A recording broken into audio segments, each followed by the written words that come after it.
우리 교회를 다니지 않는 분들이 직장이나 어떤 동료들 가운데 교회를 다니면서 신앙생활을 제대로 하지 못하는 분들을 만나면 교회에 대한 아주 좋지 않은 선입견을 갖게 됩니다. 저분이 교회에서 집사님이래, 저분이 교회에서 장로님이래, 권사님이래 그러면서 근데 저럴 수가 있나 하면서 교회에 대한 이미지를 아주 나쁘게 갖는 거죠. 또 그런가 하면은 교회를 다니면서 아직 예수님을 온전히 만나지 못하고 그냥 머리로만, 지식으로만 예수님을 알고 그렇게 설교를 듣던 사람들, 그래 정말 성령의 체험을 하지 못하고 살아계신 하나님을 내가 만나지 못해서 온전한 믿음을 갖기 전에 그저 교회를 다니는 수준에 있다가 사람들과 문제가 생기고 그것으로 상처를 받고 그런 일이 생기고 나면은 교회를 다니지 않거나 이제 교회를 떠나게 되죠. 이런 분들이 교회에 대한 나쁜 편견을 가지고 교회를 공격합니다. 되게 안티 기독교인들이 교회와 전혀 무관한 사람들이 거의 없습니다. 교회와 상관없는, 종교가 없거나 또 교회와 관계없는 분들은 이렇게 안티 역할을 할 이유도 없고 관심도 없습니다.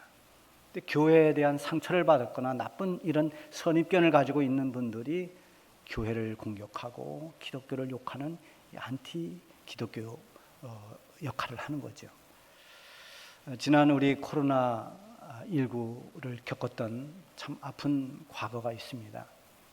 이 3년여에 걸친 전염병이 창궐하던 그때 몇몇 교회들의 관리 소홀로 인해서 그게 크게 확대가 되면서 대다수의 교회들은 여러 가지 방침에 따라서 전염병 예방을 위해서 애쓰고 수고하고 또 수칙을 지키고 참 가슴 아픔에도 불구하고 때로는 인원을 제한받기도 하고 이러면서 그걸 잘 지켜왔는데 이상하게 뉴스 시간만 되면 특히 민감한 이 코로나 소식이 전해질 때면 그 화면 첫머리에 교회 십자가 종탑이 서 있거나 예배당이 떠 있는, 그래서 마치 교회는 전염병을 감염시키는 아주 반사회적 집단처럼 그렇게 비추어졌고 그때 교회의 이미지가 얼마나 나빠졌는지 모릅니다. 이렇게 편향되게 인식시키는 일은 여러 분야에서 나타나고 있습니다. 정치적인 분야에서도 그렇고 여러 가지 분야에서 나타나는데요. 특히 요즘처럼 유튜브가 발달한 시대는 더더욱 그렇죠. 그래서 정보통신정책연구원이라고 하는 곳에서 작년에 발표한 걸 보니까 우리나라 인구의 90% 이상이 다 유튜브 사용자인데 그러니까 이 유튜브를 보면서 얼마나 많은 영향을 받는지 모릅니다. 요즘 짧게 만든 그 유튜브를 선호한대요. 이거 짤이라고 하죠. 이거 아주 재미있으니까 잠깐 또 보니까 지루하지 않고 거기에 빠지면 1시간, 2시간을 그냥 보낼 수도 있습니다. 그래서 이것을 생각하고 제가 그런 아이디어를 만들어냈습니다. 설교를, 이 긴 설교를 다 들 수가 없으니까 마지막 핵심 60초짜리, 60초 안팎, 1분이 넘지 않는 그 짧은 1분 음성 메시지로 해서 매주 제 설교가 이렇게 나갑니다. 근데 보는 사람은 별로 없습니다. 제목이 다 하나님은 위대하시도다 이러니까. 요즘 유튜브는 제목이 충격적이거나 아주 자극적인 제목을 달아야 됩니다. 누가 죽었다. 열어보면 죽은 게 아닙니다. 그래서 어쨌든 이렇게 굉장히 어떤 사람들이 깜짝 놀랄 만한, 충격을 받을 만한 이제 그런 제목을 달고 유튜브를 내보냅니다. 그런데 그 유튜브에서 정말 진짜 정보를 내보내면 좋은데 계속해서 잘못된 정보를 내보내기도 합니다. 이런 유튜브나 이런 것들을 계속 보다 보면 그 알고리즘에 의해서 그 비슷한 성향의 것들이 계속 뜨는데 그러다 보면 그것이 자주 보다 보면 선입견이 되어버립니다. 편견이 되어버립니다. 이것을 이용해서 가짜 정보, 가짜 뉴스를 계속 남발하다 보면 많은 사람들이 잘못된 편견에 빠지고 또 정확하지 않은 선입견에 빠질 수가 있습니다. 과거에 정보가 또 통신이 발달되지 않은 때에도 그 시대에는 그 확대의 범위가 좀 좁고 속도가 좀 느리기는 했지만 마찬가지로 역시 이런 잘못된 편견이 어디에나 존재했습니다. 그래서 어느 지역 사람이냐, 어느 나라 사람이냐, 뭐 여기에서 따라서 입장도 달라졌습니다. 과거 로마 시대에는 로마인과 비로마인들 이렇게 구분했어요. 그래서 로마인들은 굉장히 고상하고 또 대우를 받아야 되고 뭔가 남다른 사람으로 이렇게 예우를 받았지만 로마인이 아닌 사람들은 처형 방법도 달랐습니다. 그런가 하면 시골 사람과 도시 사람에 대한 여러 가지 선입견도 있었고 또 출신에 따라서 또는 신분에 따라서의 편견은 더 말할 것도 없이 많았습니다. 예수님이 그리스도라, 선지자라 이렇게 말할 때 요한복음에 보면 그렇게 말합니다. 그리스도가 어찌 갈릴리에서 나올 수 있겠느냐? 갈릴리에서는 선지자가 나올 수 없다. 이런 말들이 있습니다. 말하자면 저 갈릴리 지역, 저 북쪽 지역은 다 촌사람들로 여겼어요. 시골 사람들, 무식한 사람들. 갈릴리 그 시골에서 어떻게 선지자가 나올 수 있겠느냐? 그래서 갈릴리 사는 그 주변에 사는 사람들을 다 무식하고 또 촌사람이고 열등한 사람들로 여겼습니다. 편견과 선입견이 강하면 강할수록 사실을 정확하게 볼 수 없는 맹점이 있습니다. 오늘 이 13절 말씀에 보면은 그들이 베드로와 요한이 담대하게 말함을 보고 그들은 본래 학문이 없는 범인으로 알았다가 이상히 여기며, 베드로와 요한에게 비춰진 모습이 굉장히 담대했습니다. 대제사장의 문중들이 다 모인 그 자리에서 웬만한 사람 같으면 그들 앞에 붙잡혀 왔다는 그것만으로도 이미 기가 죽고 두려워 떨 수밖에 없는 그런 상황에서 베드로와 요한은 조금도 주눅이 들지 않고 담대하게 모든 사람들에게 말하는 걸 보고 그들이 깜짝 놀랐습니다. 아니 저 시골 사람들이 갈릴리 출신인데 학문이 없는 사람들이다. 못 배운 사람인데 무식한 사람들인데 어떻게 저렇게 말을 잘하냐? 어디서 저런 능력이 나왔느냐? 이상하게 여긴 거죠. 13절에 있는 담대하다는 이 말을 예전 성경에는 기탄 없이 그랬어요. 담대하게 말했다. 기탄 없이 말했다는 겁니다. 베드로와 요한이 최고의 권력자들 앞에서 막힘없이 복음을 전하고 예수님 증거하는 것을 보고 야, 어떻게 저렇게 할 수가 있느냐? 그들이 가지고 있던 평소의 그 선입견, 편견 이것 때문에 그들이 하는 걸 보고 이상히 여길 수밖에 없었습니다. 거기다가 나면서부터 한 번도 일어서 보지 못했던, 그래서 사람들에게 구걸하고 살았던 한 사람을 예수 그리스도의 이름으로 일으켜 세우고 그가 걷기도 하고 뛰기도 하는 이런 놀라운 기적을 일으킨 걸 보면서 이들은 적지 않은 충격을 받은 겁니다. 그들이 평소에 예수님 제자들에 대한 편견이 참 심했습니다. 저 갈릴리 어부 출신이라고 하는 무식하다는 선입견 때문에 그들이 받은 충격은 더 컸던 거죠. 고침받은 사람이 증인처럼 베드로 옆에 서 있습니다. 더 이상 할 말이 없습니다. 나면서부터 앉아서 일어나 보지 못했던 그 환자가 지금 고침을 받고 건강해져서 옆에 서 있는 증인으로 서 있는데 어떻게 비난할 말이 무엇이 있습니까? 그 능력이 증명되었습니다. 그래서 가장 공권력을 행사할 수 있는 이 사내들인 공의회, 대제사장의 문중들을 포함해서 힘 있는 그 공회의원들, 이 사내들인 공의회의원은 70여 명으로 된 지금 우리 어떤 제도로 말한다면 국회의원 비슷한 그런 직인데요. 그거보다 더 강력한 힘을 가지고 있었죠. 이들은 사법, 입법, 행정 이런 모든 권한을 다 사로잡는 이런 권력자들이죠. 이들이 이제 베드로와 요한을 밖으로 내보내고 잠시 자기들이 회의를 합니다. 이 사람들을 어떻게 하면 좋을까? 이들이 행한 능력은 이미 예루살렘 사람들이 거의 다 알고 있고 그건 우리가 피할 수 없는 사실인데 이들을 어떻게 좀 우리가 처리하면 좋겠는가? 그 문제를 놓고 상의를 했습니다. 그리고 내린 결론이 16절, 17절에 쭉 나와 있죠.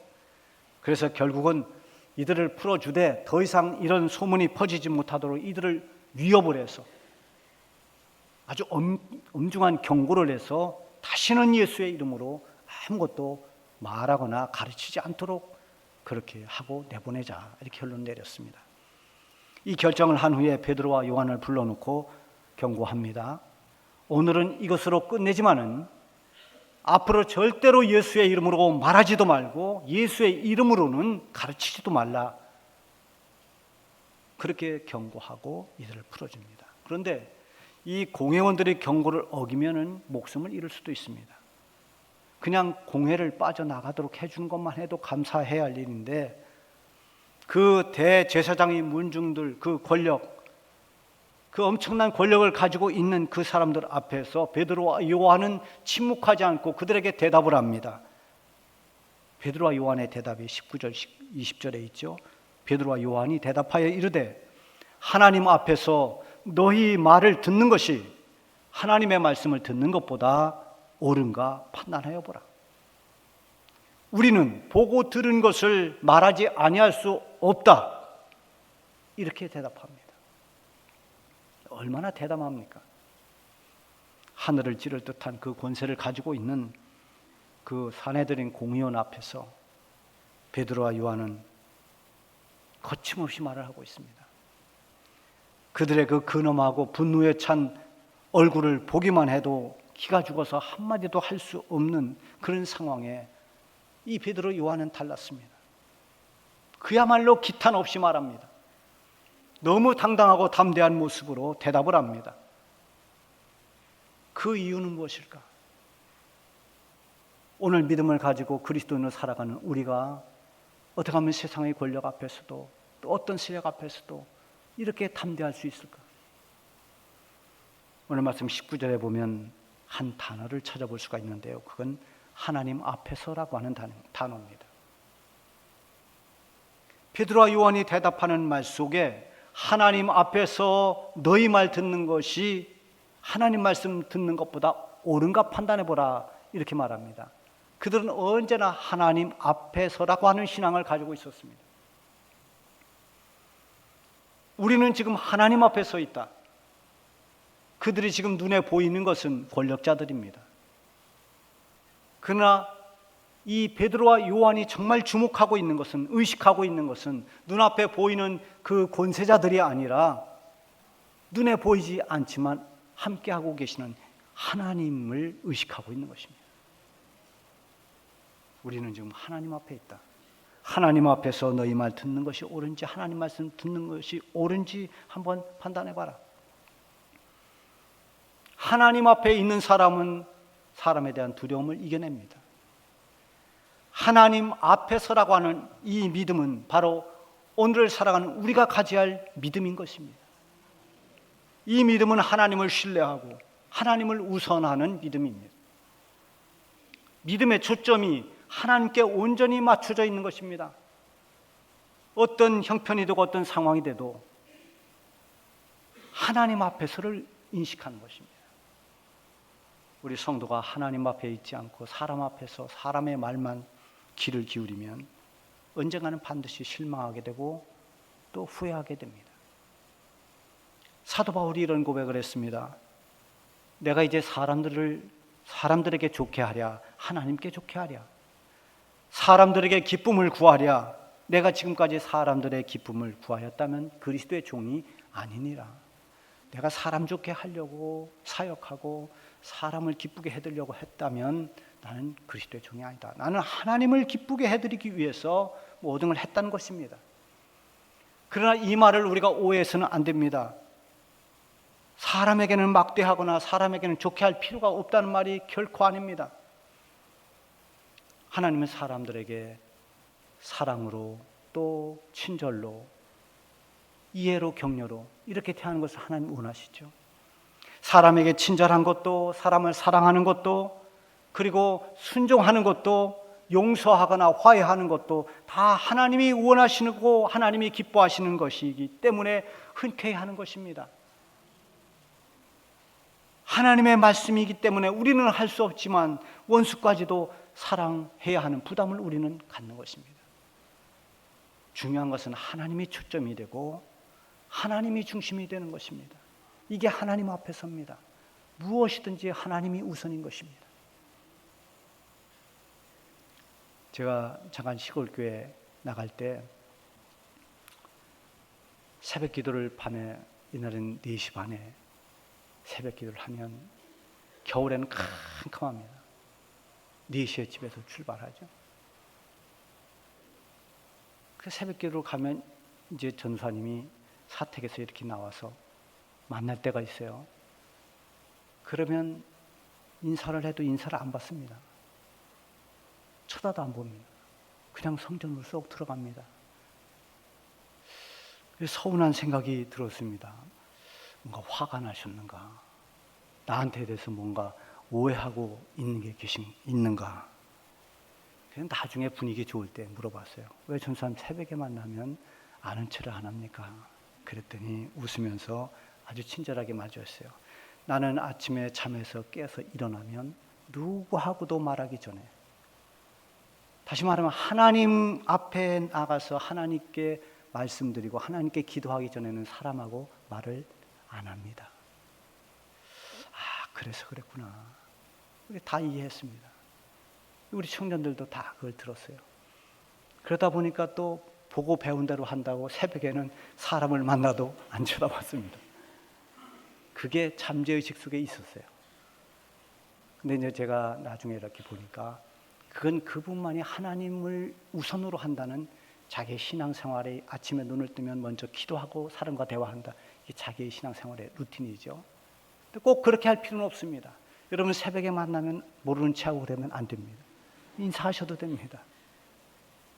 중요한 것은 그게 아니고 정말 그 중심이 하나님께 있는가, 하나님이 우선인가, 하나님께 초점이 맞춰져 있는가, 이게 중요한 것입니다.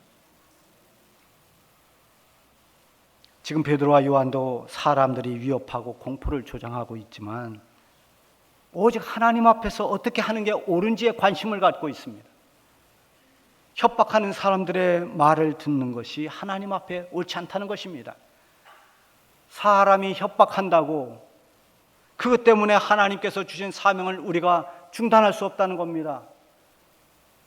이 권세자들이 우리에게 이렇게 경고했다고 해서 우리가 예수의 이름을 말하지도 않고 가르치지도 않을 수가 없다는 것입니다. 우리가 주님의 일을 하다 보면 사람 말 때문에 시험 드는 경우가 있습니다. 그럼 이 사람의 말을, 마음이 상했던 그 말을 집에 가서 곱씹고 또 곱씹어서 잠도 자지 못하면서 그걸 자꾸 부풀리면 자기 영혼만 죽어가는 겁니다. 건강도 나빠지고 모든 게 좋지 않아요. 돌아올 이익이 하나도 없습니다. 거기서 벗어나는 길은 기도와 말씀입니다. 왜 기도와 말씀인가? 기도를 하면 그때는 무엇에 집중할 수 있는가? 하나님께 집중합니다. 기도의 대상이 하나님이시죠. 그러면서 하나님의 뜻이 무엇인가? 왜 나에게 이런 시험이 왔을까? 하나님이 나를 어떻게 단련시키는가? 이런 좀 넓게 보고 하나님께서 주시는 그런 음성을 듣게 돼요. 하나님의 말씀을 읽을 때 그 말씀이 마치 하나님이 나에게 말씀하시는 음성처럼 들려오면서 그 말씀이 모든 문제를 해결하는 경우가 얼마나 많습니까? 그래서 우리는 살아있는 말씀이라고 말하는 것입니다. 여러분, 그래서 성경을 자꾸 읽어야 됩니다.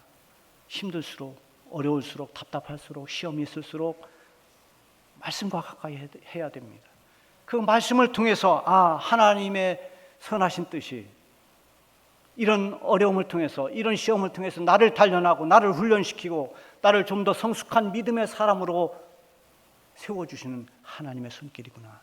이런 응답을 받았다면 그거 해결하는 데는 간단합니다. 그런 일들을 좀 넓게 봅니다. 그런 능력이 생겨나는 것입니다. 사도들은 사람의 말보다 하나님 말씀에 집중하면서 자기들이 해야 할 전도의 사명, 복음의 증인으로서 할 일을 담대하게 실천했습니다. 하나님 앞에서 할 일을 한 것입니다. 여러분, 두려울 때, 낙심이 될 때, 시험이나 환난이 왔을 때 하나님 앞에 서 있기를 바랍니다. 사도들의 담대함의 비결은 하나님 앞에 서라는 믿음의 자세 때문입니다. 하나님 앞에서 하나님의 뜻을 순종하려는 사람이 모든 갈등을 극복할 수 있고 두려움을 이겨내는 담대한 믿음의 사람이 되는 것입니다. 또한 사도들이 담대할 수 있었던 이유는 확신에 찬 믿음 때문입니다. 20절에 보면 우리가 보고 들은 것을 말하지 아니할 수 없다 하니, 사도들이 보고 들은 것은 예수님으로부터 직접 들었습니다. 예수님을 직접 보았습니다. 가짜 뉴스나 떠도는 소문을 들은 것이 아닙니다. 예수님을 통해서 하나님 나라를 들었고 복음을 들었습니다. 예수님께서 행하시는 놀라운 능력과 기적들을 친히 보았습니다. 예수님이 십자가를 지시는 것을 보았습니다. 그렇게 죽으시고 부활하시고 승천하시는 모든 과정을 제자들은 보았습니다. 그렇기 때문에 이 사도들은 예수님에 대한 믿음이 조금도 이제는 흔들리지 않습니다. 확신에 차 있습니다. 확신이 없으면 주저주저합니다. 머뭇거립니다. 형편에 따라서 달라집니다. 확신이 없는데 누군가 위협하면 포기합니다. 형편이 나빠지면 방향을 바꾸기도 합니다. 확신이 없는 믿음은 흔들립니다. 확신이 있으면 담대해집니다. 엘리야 선지자가 바알 선지자들과 누가 참 하나님인가를 대결하는 그 대결을 갈멜산에서 하는데, 그때 그 결과를 지켜보기 위해서 바알 숭배와 하나님을 동시에 섬기던 이 백성들이 쭉 몰려들었습니다. 그들을 향해서 이 엘리야 선지자가 이렇게 외칩니다. 너희가 어느 때까지 두 사이에서 머뭇머뭇거리느냐? 여호와가 만일 하나님이면 그를 쫓고 바알이 만일 하나님이면 그를 쫓을지니라. 바알이냐 하나님이냐 분명히 하라는 것입니다. 확신이 없으니까 두 사이에서 머뭇거리고 재는 것입니다. 야, 하나님을 믿는 게 이게 맞는 건가? 아니면 풍요의 신이라고 하는 바알을 섬겨야 되는가? 확신이 없으니까 나오는 거죠. 하나님을 믿으면서도 연초가 되면 점쟁이한테 점 보러 가고 이런 모습들, 미신의 행태를 벗어나지 못하는 것은 확신이 없기 때문입니다. 하나님을 온전히 신뢰하지 못하기 때문입니다. 어떻게 점쟁이들의 입에서 교회 권사님들이, 단골 손님들이 그렇게 많다는 말이 나올 수가 있습니까? 그렇게 해서는 안 됩니다. 하나님을 믿는 사람들이 귀신을 함께 섬길 수 없습니다. 내가 믿는 하나님에 대한 확신이 있으면 오직 하나님만 의지합니다. 복음에 대한 확신이 있고 구원의 확신이 있으면 죽음 앞에서도 지옥을 두려워하지 않습니다. 그래서 담대한 것입니다. 얼마 전에 선배 목사님 그런 얘기를 하더라고요.